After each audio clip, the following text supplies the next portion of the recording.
Merapi, salah satu gunung berapi paling aktif di dunia, memiliki potensi kebencanaan sangat tinggi. Memiliki siklus erupsi setiap 2-5 tahun sekali. Di lerengnya masih terdapat pemukiman warga yang jaraknya sangat dekat dengan puncaknya. Sekarang saya udah berada di lereng Merapi, tepatnya di Dusun Ngringin. Kita sedang memantau aktivitas Merapi, karena Merapi sendiri statusnya siaga level 3 ya Pak ya. Tapi kita akan menuju ke dusun seberang. Gimana keseruannya? Ikuti jejak saya, jejak petualang. Terletak di lereng timur gunung berketinggian 2.930 meter ini, Dusun Gli Giripasang atau yang biasa disebut Giripasang hanya berjarak 4 kilo dari puncaknya. Masuk dalam wilayah Desa Tegal Mulyo, Kemalang, Kabupaten Klaten, Jawa Tengah, dusun terisolir ini menyimpan pesona kearifan masyarakat yang unik.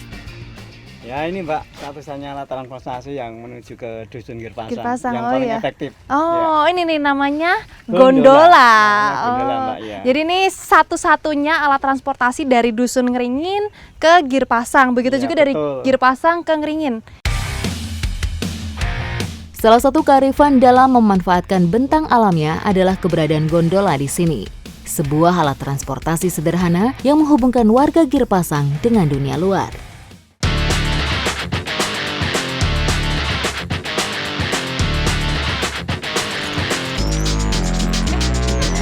Keberadaan gondola sangat membantu warga guna memangkas jarak perjalanan mereka keluar kampung.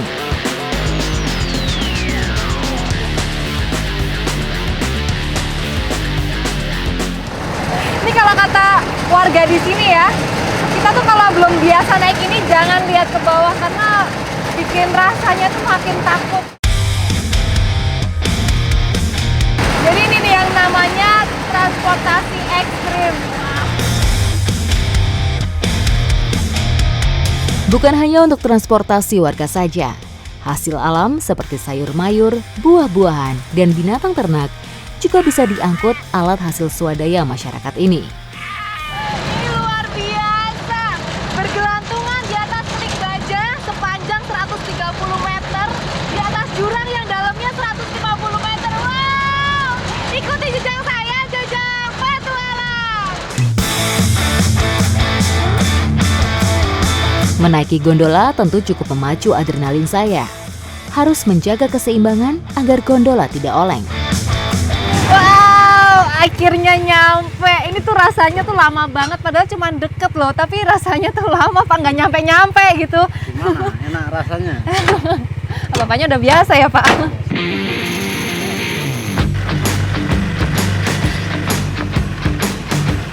Jadi caranya tuh sama kayak naik motor, tinggal digas. Mau kenceng, dianya juga jalannya kenceng. Mau pelan juga pelan. Tuh, makin menjauh tuh. Kearifan masyarakat Giripasang yang unik tentu sayang dilewatkan untuk menjadi rangkaian cerita petualangan kali ini.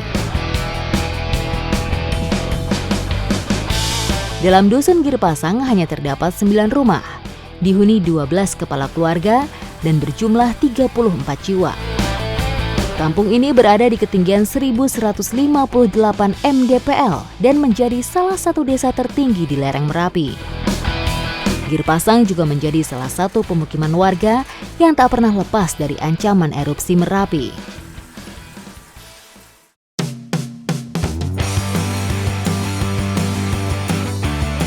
Tingkat kesuburan tanah yang tinggi membuat masyarakat Giripasang menggantung kehidupan mereka dari sektor pertanian.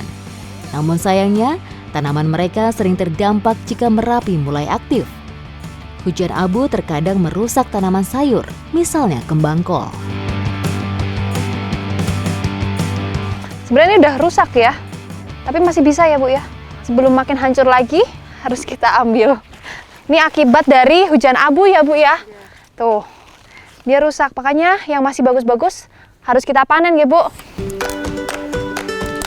Masyarakat Giripasang terkadang harus memanen hasil sawah atau kebun lebih awal untuk menyelamatkan hasil pertaniannya dari debu Merapi. Wah, ini juga kena abu ya Bu ya? Oh, nih cabenya juga kena abu. Tapi kalau cabai dia lebih kuat daripada kembang kol ya.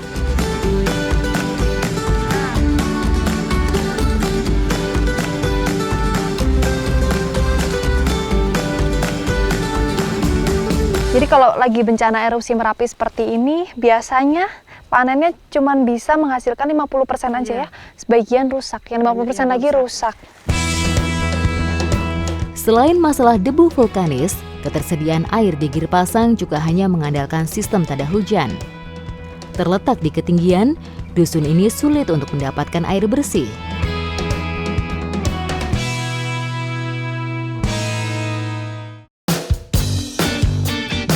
Jalan yang saya tapaki ini adalah satu-satunya akses darat untuk keluar masuk dusun Girpasang.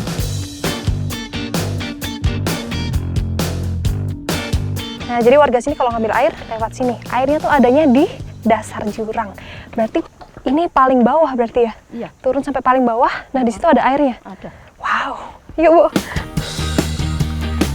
Jalan tangga ini dibangun secara mandiri oleh warga Girpasang. Kurang lebih 1.000 anak tangga dan dibuat berkelok-kelok untuk mengurangi beban saat menanjak. Saya nggak ngebayangin loh, ini berangkatnya tuh bawa jerigen yang kosong. Nanti pulangnya bawa jerigen 25 liter, ada airnya dan jalanannya nanjak. Setiap hari, warga memanfaatkan mata air ini untuk berbagai keperluan.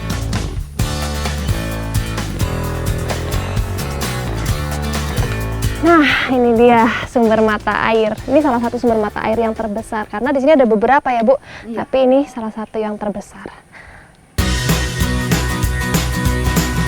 Memiliki dasar berupa endapan lumpur, warga terbiasa mengambil air menggunakan cibuk untuk mencegah air menjadi keruh. Dingin banget ya airnya ya? Iya. Adem banget loh ini loh. Ini benar-benar sumber mata air dari gunung ya, Bu. Makanya dia bersih banget dan bisa kita lihat di sini banyak kecebongnya. Jadi kecebong ini salah satu indikator membuktikan kalau air ini tuh benar-benar masih bersih, belum tercemar. Ya, memang air pegunungan ya masih sejuk banget nih tuh. Masih cukup dingin. Dingin, bersih banget. Ini bukan penuh lagi nih, namanya luber. Yuk, waktunya kita angkat 25 liter air. Naik tangga. Iya, Aduh. Yuk. Aduh, berat banget. Aduh. Untuk ngambil 25 liter air aja, warga sini butuh perjuangan. Jadi bersyukur daerah tempat kita yang masih berkecukupan air ya, Bu. Iya. Ibu, semangat, Bu. Ukuran jerigen 25 liter cukup untuk kebutuhan hidup beberapa hari ke depan. Aduh. Ini karena jalanannya nanjak banget. Kita gantian ya, Bu. nggak apa-apa. Capek banget. Ibu. Inilah rute yang selalu ditempuh para warga saat mengambil air bersih. Sungguh penuh perjuangan.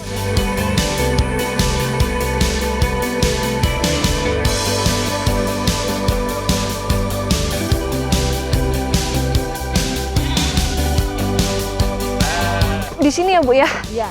Aduh. Akhirnya sampai di kandang kambing. Oke, terima kasih, Bu. Ya. Oh iya, Bu, nanti saya susul. Aduh, udah pada haus ya kamu ya? Nanti sabar. Udah haus tuh. Iya, sabar. Nih, jadi kalau ngasih minum kambing emang harus dicampur gini. Ini campurannya katul. Kalau nggak dicampur, belum tentu semua kambingnya mau minum.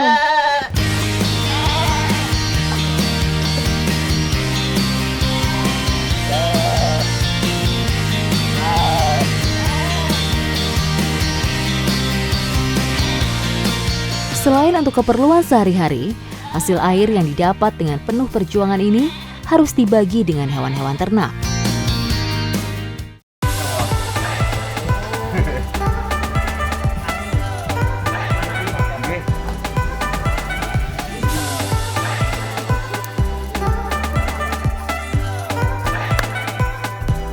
Nah, sekarang kita mau olah hasil panen kita nih, kembang kol.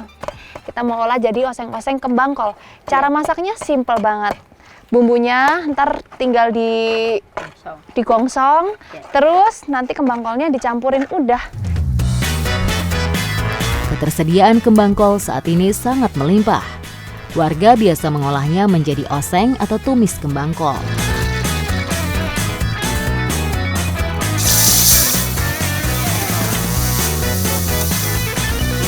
Oke, dah ya Bu ya. Nih sambil nunggu oseng kembang kolnya matang, saya mau ke sana tuh, mau ikut bikin glepung jagung.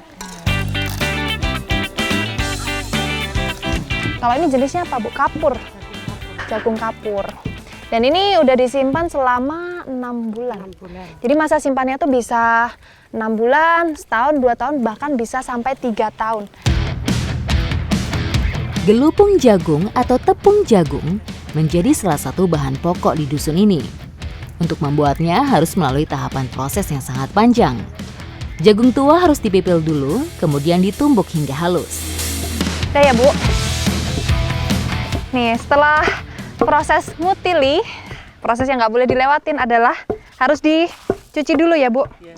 Bukan dicuci, sini dikum dulu ya. Jadi ini dikum tujuannya supaya nggak terlalu keras ketika ditumbuk nanti.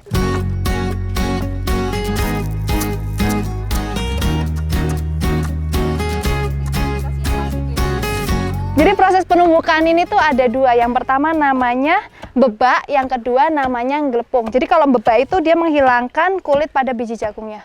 Terus setelah dihilangkan, nanti ditumbuk lagi, itu namanya glepung ya Bu. Tepung jagung yang sudah jadi bisa menjadi bahan berbagai olahan panganan. Namun kali ini kami akan membuat sego jagung. Ini namanya apa Bu? Ngintel ya? Iya. Ini prosesnya namanya unik banget. Ngintel tepung jagung. Jadi tepung jagungnya tuh dikasih air tapi jangan kebanyakan. Kalau kebanyakan nanti jadinya bubur ya. Sego jagung atau nasi jagung biasa dibuat ketika masa gagal panen atau ketika terjadi musibah seperti erupsi Merapi. Oke, udah ya Bu, udah bisa dikukus nih. Proses selanjutnya dikukus. Kalau bahasa sini bilangnya didang.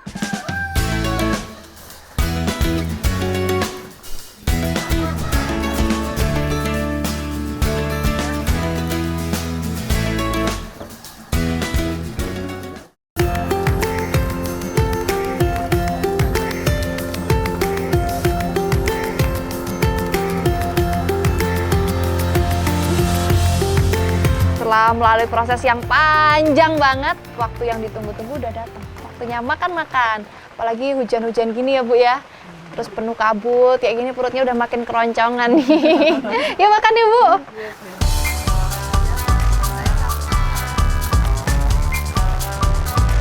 Perpaduan rasa yang pas banget.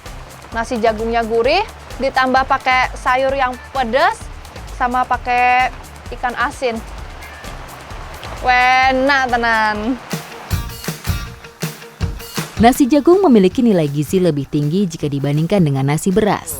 Kandungan nutrisi nasi jagung tak bisa diabaikan manfaatnya bagi tubuh. Kandungan glukosanya yang rendah juga sangat baik bagi kesehatan. Sederhana namun kaya akan vitamin, serat, dan mineral, terutama magnesium. Magnesium sangat bermanfaat bagi tubuh untuk menghindari penyakit diabetes dan darah tinggi. Ikuti jejak saya, jejak petualang.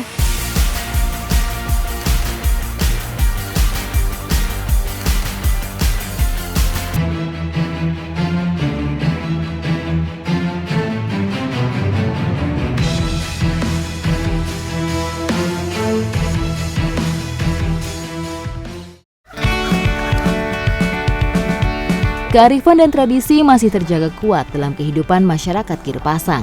Salah satu tradisi yang masih tetap dipertahankan yaitu wewitan. Sana Bu, awas Bu, jatuh Bu. Mari Bu, ke sana Bu. Menjelang musim panen biasanya para petani itu melakukan tradisi yang namanya wiwitan. Dan kalau dengar kata wiwitan, biasanya itu nggak jauh-jauh dari hidangan. Salah satu hidangannya itu tuh, ayam yang baru dikejar. Ikuti jejak saya, jejak petualang.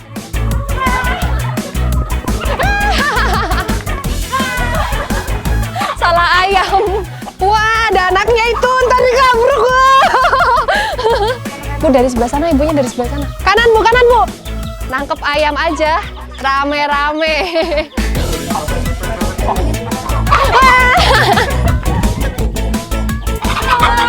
Mari Bu, ke sana Bu.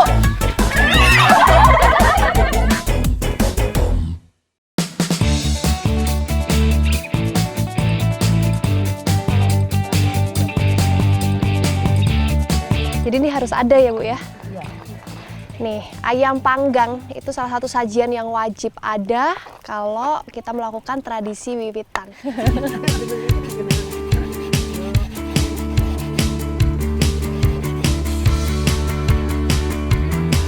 Olahan yang kita bikin kali ini botok. Botoknya botok apa Bu? Botok tempe. Botok tempe ya. Sebenarnya nggak cuma pakai tempe, dia bisa pakai ikan asin, pakai metir juga bisa ya. Tapi ini pakai tempe yang udah dibakar. Ada kurang lebih 16 jenis makanan yang wajib ada dan setiap makanan memiliki filosofi. Contohnya jajanan pasar memiliki filosofi agar tidak ada halangan ketika melakukan kegiatan jual beli. Udah Mas? Botoknya udah siap, sekarang waktunya kita kukus. Ini berapa lama Mas kukusnya? 5 menit. Jagain apinya loh ya.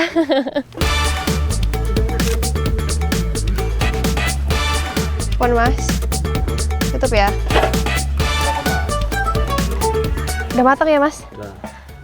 Wow, tuh warna daunnya udah berubah, aromanya juga udah enak. Itu artinya udah matang. Angkat ya Mas ya. Panas.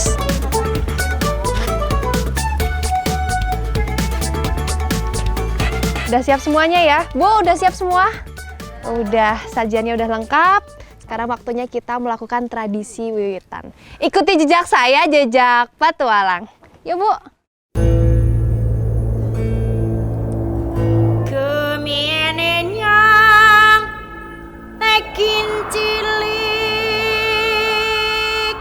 Manusia kan jangan lupa sama ibu pertiwinya.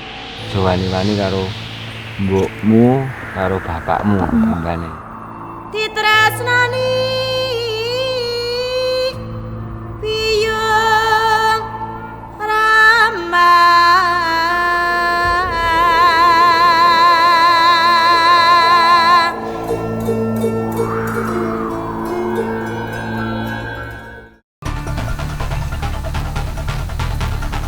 Pemimpin tradisi wiwitan bukan sembarang orang.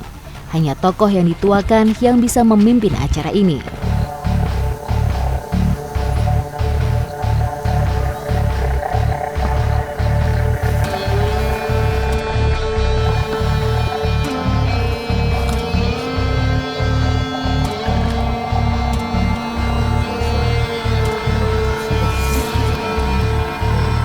Jadi ini tuh jenang abang putih. Itu untuk diserahkan ke bumi. Jadi memang kita taruh di sini itu sebagai simbolik ya Pak ya? Iya, simbolik untuk apa yang dihasilkan itu kalau manusia kan jangan lupa sama ibu pertiwinya. Iya. Kalau dikatakan kalau kula oleh jenengan ya Mbak, itu jawani-wani karo mbokmu karo bapakmu mbane. Itu kan surga di telapak kaki ibu. Ya. Tradisi yang sudah ada sejak ratusan tahun ini masih mengakar kuat hingga sekarang. Jadi tujuan diadakannya wiwitan ini tuh sebagai ungkapan syukur kepada Yang Kuasa atas hasil panen yang melimpah dan juga bersyukur karena kita diselamatkan dari bencana. Karena yang kita tahu Dusun Girpasang ini jaraknya tidak begitu jauh dari Merapi dan tadi malam habis hujan abu ya Pak. Tapi kita tetap bersyukur karena kita masih bisa menikmati hasil panen.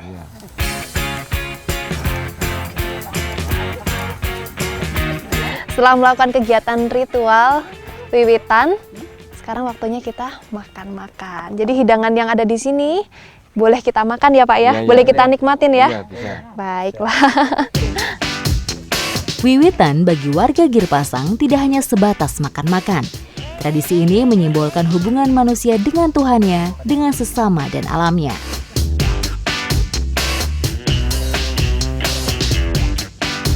Saat ini udah banyak masyarakat yang meninggalkan tradisi wiwitan, tapi masyarakat Dusun Girpasang ini masih mempertahankannya, nggih Pak? Ya. Karena memang tradisi turun-temurun yang harus dipertahankan.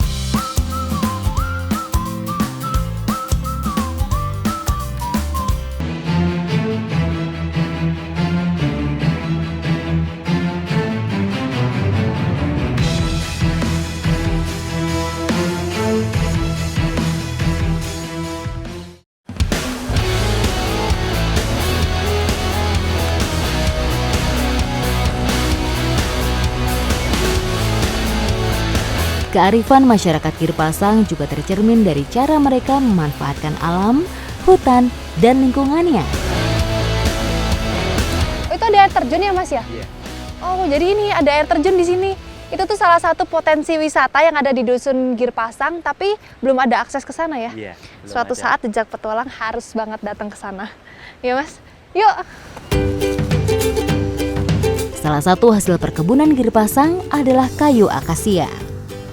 Pohon akasia ditanam secara sengaja. Pohon ini menjadi tanaman perkebunan unggulan Girpasang. Iya nih pohonnya nih namanya akasia. Jadi pohon ini tuh mirip sama pohon sengon. Tadi saya pikir ini pohon sengon, ternyata bukan, ini akasia. Bedanya tuh tipis banget. Cuman bisa dilihat dari daunnya ya. Akasia adalah tumbuhan pohon jenis semak-semak. Pohon yang dijuluki pohon duri ini tersebar merata di seluruh Indonesia.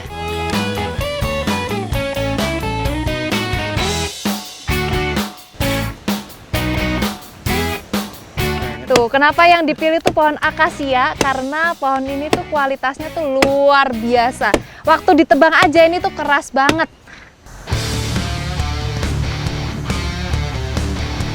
Pokoknya dalam menebang pohon tuh harus tahu posisi robohnya pohon. Kalau dipotongnya di sini, berarti dia robohnya ke sana. Jadi saya harus di sini. Ntar kerobohan ya, Mas.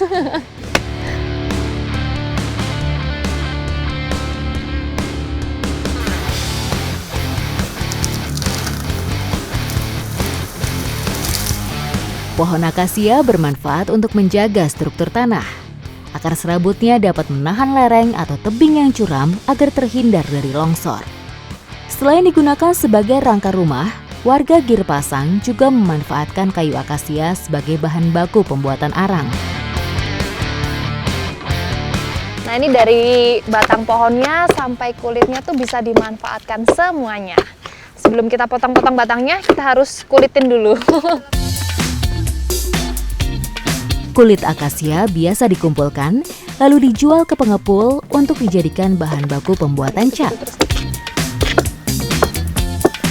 Bijinya tuh mirip kayak pete, tapi ukurannya tuh kecil-kecil gini nih. Nah ini nih, dia punya fungsi sendiri juga ya Mas ya? Nah, kita tuh nggak cuma sekedar ngambil pohonnya, tapi kita ambil bijinya untuk kita tanam kembali.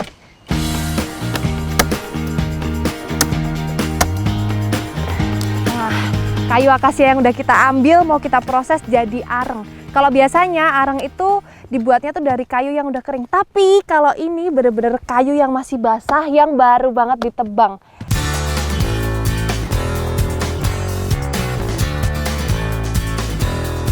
Beberapa warga Girpasang memproduksi arang kayu secara tradisional.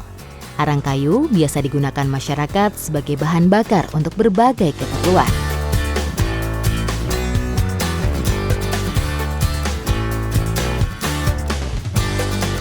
Ini cara bikinnya pun unik loh. Beda dari bikin arang yang biasanya. Kalau biasanya itu kan bakarnya tuh di atas. Nah ini, kalau yang ini bakarnya tuh di dalam lubang. Makanya dibikin lubang secukupnya, nggak usah terlalu dalam. Disesuaikan sama jumlah kayunya. Terus nanti kita kubur ya Mas. Ya.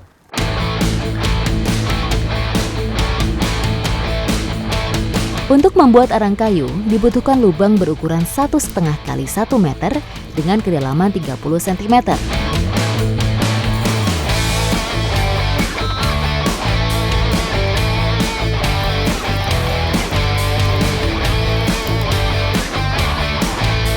Nih, jadi setelah kayunya disusun semuanya, terus kita kasih daun yang kering, terakhir kita kasih daun yang basah. Jadi semuanya tuh berguna, dari batangnya, dari kulitnya, dari bijinya sampai ke daunnya.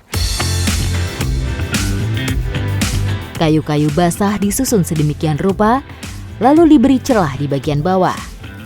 Celah ini berfungsi sebagai lubang tungku untuk membakar kayu.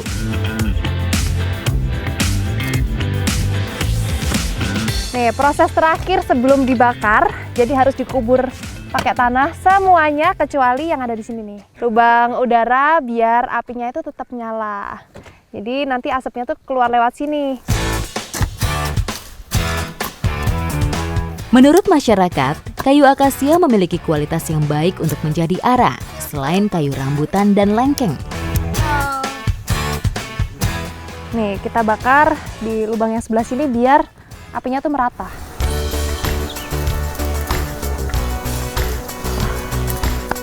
Oke, kita tunggu 3 hari 3 malam sampai jadi arangnya.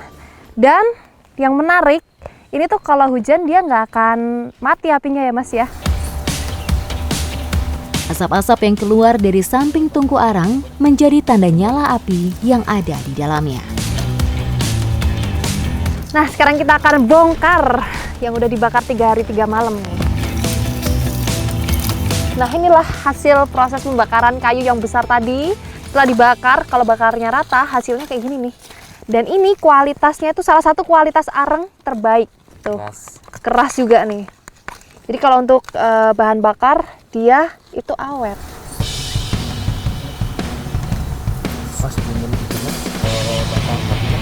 Arang kayu menjadi bahan bakar dengan nilai jual yang cukup tinggi. Bahan bakar alami ini biasa dijual seharga Rp150.000 per karung dengan berat 40 kg. Dalam satu lubang pembakaran bisa menghasilkan 5 karung. Nih, karena kualitas arang dari Girpasang ini tidak bisa diragukan lagi, makanya nggak heran banyak pesanan dari luar kota. Pengalaman yang luar biasa untuk saya karena saya bisa mengikuti kegiatan warga Dusun Girpasang untuk membuat arang. Dan saya akan kembali ke sini lagi untuk mengeksplor Dusun Girpasang. Ikuti jejak saya